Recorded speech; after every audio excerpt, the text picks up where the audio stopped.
8 ಕೋಟಿ ಬಂಗಲೆ, ದುಬಾರಿ ಕಾರುಗಳು. ನಟ ಯಶ್ ಆಸ್ತಿ ಒಟ್ಟು ಎಷ್ಟು ಕೋಟಿ ಗೊತ್ತಾ? ರಾಮಾಯಣ ಚಿತ್ರಕ್ಕೆ 800 ಕೋಟಿ ಸಂಭಾವನೆ ಪಡಿತಾ ಇದ್ದಾರಾ ಯಶ್?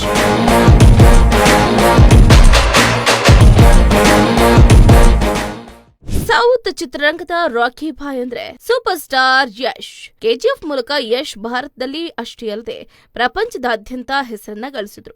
ಬಸ್ ಚಾಲಕನ ಮಗನಾಗಿ ಸೂಪರ್ ಸ್ಟಾರ್ ಆಗುವವರೆಗೂ ಯಶ್ ಅವರ ಕತೆ ಇತರರಿಗೆ ಸ್ಫೂರ್ತಿದಾಯಕವಾಗಿದೆ. ಯಶ್ ಇವತ್ತು ಸೂಪರ್ ಸ್ಟಾರ್ ಆಗಿರಬಹುದು, ಆದರೆ ಯಶಸ್ಸಿನ ಹಾದಿ ಅವರಿಗೆ ಅಷ್ಟು ಸುಲಭ ಅಲ್ಲ. ಒಂದು ಕಾಲದಲ್ಲಿ ಇಡೀ ದಿನ ದುಡಿದ್ರು 50 ರೂಪಾಯಿ ಗಳಿಸ್ತಾ ಇದ್ದಂತಹ ಯಶ್ ಇವತ್ತು ಕನ್ನಡ ಚಿತ್ರರಂಗದ ಟಾಪ್ ನಟರ ಪಟ್ಟಿಯಲ್ಲಿ ಸ್ಥಾನವನ್ನ ಪಡೆದಿದ್ದಾರೆ.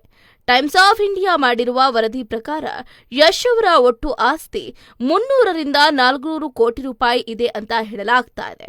ಕನ್ನಡದ ನಟ ರಾಕಿಂಗ್ ಸ್ಟಾರ್ ಯಶ್ ಈಗ ಜಗತ್ತೇ ಮೆಚ್ಚಿದ ರಾಕಿ ಬಾಯ್.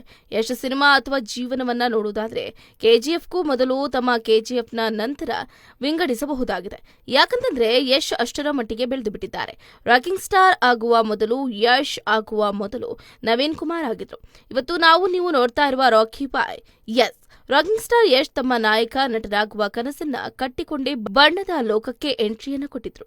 ಕಿರುತೆರೆ ಮೂಲಕ ಅಭಿನಯವನ್ನ ಆರಂಭಿಸುವಾಗ ಯಶ್ ತಾನೊಬ್ಬ ಸೂಪರ್ ಸ್ಟಾರ್ ಆಗಬೇಕು ಅಂದುಕೊಂಡಿದ್ದನ್ನ ಈಗ ಸಾಧಿಸಿದ್ದಾರೆ.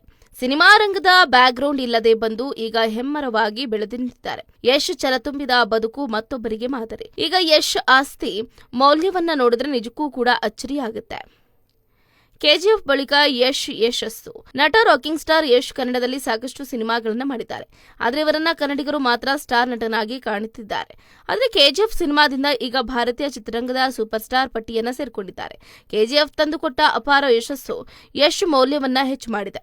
2022ರ ಯಶ್ ನೆಟ್ ವರ್ತ್ ಎಷ್ಟಿದೆ ಅನ್ನೋದನ್ನ ಗಮನಿಸಿದಾದ್ರೆ 15 ವರ್ಷದಿಂದ ಚಿತ್ರರಂಗದಲ್ಲಿ ಯಶ್ ಸಕ್ರಿಯರಾಗಿದ್ದಾರೆ. ಕೆಜಿಎಫ್ ಚಿತ್ರದ ಸೂಪರ್ ಸ್ಟಾರ್ ಯಶ್ ಅಂತಲೇ ಈಗ ಯಶ್ ಅವರನ್ನ ಕರೆಯಲಾಗ್ತಾ ಇದೆ. ದಕ್ಷಿಣ ಚಿತ್ರರಂಗದ ಅತ್ಯಂತ ದುಬಾರಿ ಮತ್ತು ಜನಪ್ರಿಯ ನಟರಲ್ಲಿ ಯಶ್ ಕೂಡ ಒಬ್ರು. ಯಶ್ ಸಿನಿಮಾಗಳಿಗೆ ಕೋಟ್ಯಾಂತರ ರೂಪಾಯಿ ಸಂಭಾವನೆ ಪಡಿತಾರೆ. ಸುಮಾರು 15 ವರ್ಷದಿಂದ ಚಿತ್ರರಂಗದಲ್ಲಿ ಯಶ್ ಕೆಲಸವನ್ನ ಮಾಡ್ತಿದ್ದಾರೆ. ಆದರೆ ನಿಜವಾದ ಮನ್ನಣೆ ಸಿಕ್ಕಿದ್ದು ಮಾತ್ರ ಕೆಜಿಎಫ್ ಚಿತ್ರದಿಂದ. ಹಾಗಾಗಿ ಈ ವರ್ಷ ಅಂದ್ರೆ 2020ರಲ್ಲಿ ಯಶ್ ಅವರ ನೆಟ್ ವರ್ತ್ ದುಪ್ಪಟ್ಟಾಗಿದೆ ಅಂತಾನೆ ಹೇಳಬಹುದು. ಐಷಾರಾಮಿ ಮನೆ, ದುಬಾರಿ ಕಾರುಗಳು. ಯಶ್ ಅವರು ಅವರ ಕುಟುಂಬ ಸಮೇತರಾಗಿ ಐಷಾರಾಮಿ ಮನೆಯಲ್ಲೇ ವಾಸ ಮಾಡ್ತಿದ್ದಾರೆ. ಯಶ್ ಬಳಿ ಹಲವಾರು ದುಬಾರಿ ಕಾರುಗಳಿದೆ. ರೇಂಜ್ ರೋವರ್, ಮರ್ಸಿಡೀಸ್ ಬೆಂಜ್, ಆಡಿ ಕಾರುಗಳಿದೆ. ಆ ಕಾರುಗಳು ಕೋಟಿಗಟ್ಟಲೆ ಬೆಲೆ ಬಾಳುತ್ತೆ. ಸಿನಿಮಾ ಅಷ್ಟೇ ಅಲ್ಲದೆ ಯಶ್ ಜಾಹೀರಾತು ಮತ್ತು ಬ್ರ್ಯಾಂಡಿಂಗ್ ಮೂಲಕವೇ ಕೋಟ್ಯಾಂತರ ರೂಪಾಯಿನ ಗಳಿಸುತ್ತಾರೆ. 2018ರಿಂದ 2025ರವರೆಗೆ ಯಶ್ ಅವರ ನಿವ್ವಳ ಆಸ್ತಿ ಮೌಲ್ಯ ಅಂದಾಜನ್ನ ನೋಡುವುದಾದ್ರೆ ಯಶ್ ಬಳಿ 350 ಕೋಟಿಯಿಂದ 400 ಕೋಟಿ ರೂಪಾಯಿ ಮೌಲ್ಯದ ಆಸ್ತಿಯನ್ನ ಹೊಂದಿದ್ದಾರೆ ಎನ್ನಲಾಗ್ತಾ ಇದೆ. ಬೆಂಗಳೂರಿನ ಪ್ರತಿಷ್ಠಿತ ಏರಿಯಾ ವಿಂಡ್ಸರ್ ಮ್ಯಾನರ್ ಬಳಿ ಪ್ರೆಸ್ಟೀಜ್ ಗಾಲ್ಫ್ ಅಪಾರ್ಟ್ಮೆಂಟ್ನಲ್ಲಿ ಡೂಪ್ಲೆಕ್ಸ್ ಅಪಾರ್ಟ್ಮೆಂಟ್ ಅನ್ನು ಹೊಂದಿದ್ದಾರೆ. ಇದರ ಬೆಲೆ 8 ಕೋಟಿ ರೂಪಾಯಿ ಅಂತ ವರದಿಯಾಗಿದ್ದು, ಹಾಸನದಲ್ಲಿ 70 ರಿಂದ 80 ಎಕರೆ ಫಾರ್ಮ್ ಹೌಸ್ ಅನ್ನ ಹೊಂದಿದ್ದಾರೆ. ಹಾಗೆ 88 ಲಕ್ಷ ರೂಪಾಯಿ ಮೌಲ್ಯದ ಮರ್ಸಿಡೀಸ್ ಬೆಂಜ್ GLS, 70 ಲಕ್ಷ ರೂಪಾಯಿ ಬೆಲೆ ಬಾಳುವ ಮರ್ಸಿಡೀಸ್ GLC, 80 ಲಕ್ಷ ಬೆಲೆ ಬಾಳುವ Audi Q7, 70 ಲಕ್ಷದ BMW 520D ಕಾರು ಇದೆ ಎನ್ನಲಾಗ್ತಾ ಇದೆ.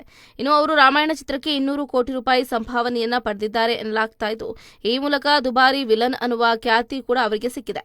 ಅವರು ಈ ಚಿತ್ರಕ್ಕೆ ನಿರ್ಮಾಪಕರು ಕೂಡ ಹೌದು.